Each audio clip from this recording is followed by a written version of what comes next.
A biting December wind whipped across the quiet street as Mira wiped the fog from the small cafe's window, peering out into the bluish dawn. Her fingers were numb, even though she'd been working near the stove for hours. Winters in the hill city of Dalhousie always felt harsher when your salary barely covered the heating bill and your landlord refused to fix the draft coming from the broken window. But Mira, at 26, had learned to survive without complaining. She tied her apron tighter, brushed away a loose strand of hair, and returned to the counter where a pot of ginger tea was slowly filling the air with warmth she wished she could tuck into her pockets and carry home. It was then she noticed them, two small figures huddled behind the trash bin outside the cafe, curled into each other like frightened kittens. For a moment she hesitated, unsure whether her imagination was playing tricks on her. But when a sudden gust of wind made one of the figures shiver violently, she rushed outside without thinking about her own thin sweater. Two boys, maybe 7 and 10, sat on the concrete, arms wrapped tightly around each other. Their faces were pale, lips slightly blue, and their clothes were thin, probably not enough for any winter, definitely not this one.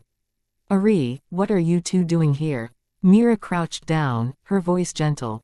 The older boy quickly stood as if preparing to run, placing himself protectively in front of his younger brother.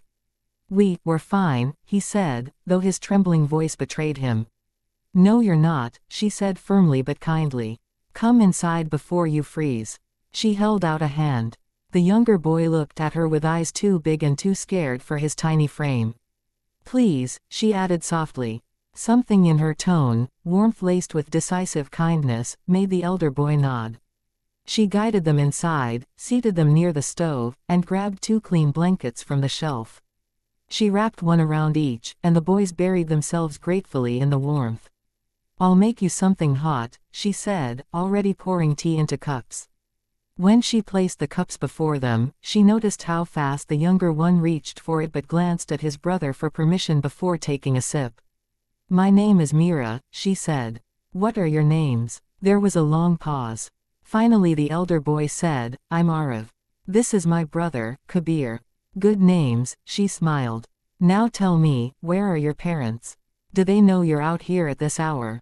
Arav's jaw tightened. "We don't have parents." Mira froze. "What do you mean? Where do you stay?" The younger boy whispered, "We ran away." Arav gave him a warning glance, but Kabir continued, "We were at that big shelter down the road. But they hit us. They said we ate too much.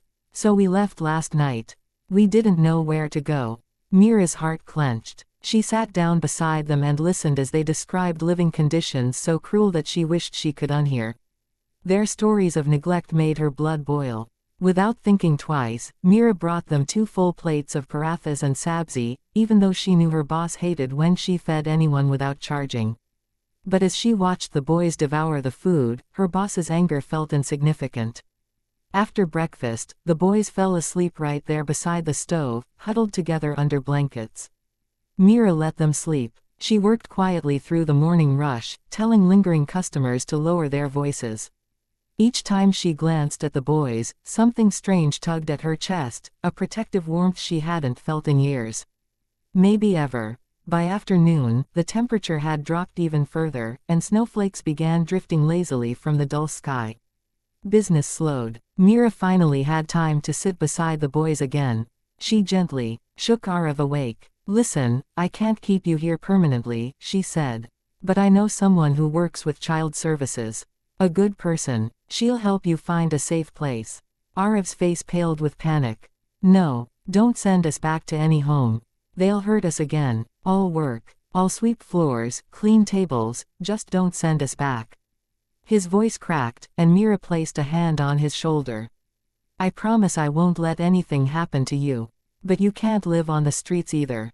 Kabir clutched her sleeve tightly. "Didi, please don't leave us." Tears pricked her eyes. She swallowed hard. "I'm not leaving. I'll figure something out. I promise." She didn't know how, but she meant every word. The next morning, a black luxury car pulled up outside the cafe, a rare sight in their small town. A tall man in an expensive coat stepped out, carrying an air of someone important, someone who didn't belong to the dusty quietness of Hilltop Cafe. Mira was wiping down tables while the boys, freshly bathed and dressed in clean sweaters she'd bought with her own money, were quietly eating poha she'd prepared. The man entered, and every head turned.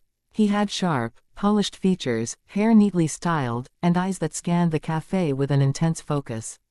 Mira walked toward him. "Good morning, sir. Table 4, she stopped. His gaze had landed on the boys, widening in shock. "Arav." His voice cracked. Both boys froze. Arav slowly stood, eyes wide. "Papa." And just like that, everything inside Mira came to a standstill. The man, still standing frozen, rushed toward the boys. He dropped to his knees and pulled them both into a tight embrace. He was trembling. I looked everywhere for you," he whispered. "Everywhere." Tears fell freely down his face, the kind of raw emotion one never sees from a man dressed like that. Mira blinked rapidly, unable to speak. "Papa." These boys had said they had no parents. What was happening? After several minutes, the man finally stood, keeping a hand on each boy's shoulder as if afraid they might vanish again. "My name is Arjun Malhotra," he said, turning to Mira. The name clicked instantly. Arjun Malhotra, CEO of Malhotra Technologies, one of the top firms in the country. A billionaire. A public figure. A man whose cold, intimidating persona in interviews never hinted he could cry like he just had. "I'm their father," he said, voice trembling. "And I owe you more than I can ever express." Mira tried to process everything. But, the boys said they didn't have parents. Arjun sighed heavily. "Their mother passed away 3 months ago. I was traveling abroad for a major project. When I returned, the caregiver I left them with had disappeared with the boys. I filed missing reports, hired search teams, everything. I thought I'd never see them again." He looked at the boys again, brushing their hair as if reassuring himself they were real. Mira felt her throat tighten. "They said they ran away from a shelter," she said softly. Arjun's eyes darkened with guilt. "After the caregiver vanished, someone must have abandoned them there. I had no idea." Arav spoke then, his voice small. "Papa, we thought you didn't want us. We heard the people there say you left us for good." Kabir cried every night. Arjun's face crumpled. He knelt again and held them tightly. "I will never leave you. Never again. I'm so sorry." When he rose again, he turned to Mira with a seriousness that made her straighten instinctively. "You saved them," he said. "You sheltered them, fed them, protected them. Anyone would've," she began. "No," he interrupted gently. "Most people wouldn't." His gaze softened. "Thank you." Mira smiled shyly, brushing it off. But the moment was cut short when her boss came storming in. "Mira, I told you not to bring homeless kids inside. They scare customers and, oh." Upon seeing Arjun, he stopped, eyes widening. Arjun turned to him with a calm, poised expression, a dangerous kind of quiet. "Is she your employee?" "Why yes sir, the best waitress we have," her boss lied instantly. Arjun's tone remained polite but held an unmistakable edge. "She is the reason my sons are alive and safe. If she had thrown them out, I would be performing funerals instead of this reunion." The boss stammered, face draining of color. Arjun continued, "Therefore, starting today, you will give Mira a raise. A significant one. And 2 months paid leave, effective immediately." Mira's eyes flew open. "Wait, no, sir. That's too much, it's not enough," he said simply. "Nothing is." Her boss nodded frantically. "Of course. Absolutely. Anything." Arjun turned back to her. "I insist." After the cafe emptied and Mira stepped outside for some air, Arjun followed. Snow was falling harder now. The boys stayed near the window, watching them. "Mira," he began softly, "I know we barely know each other.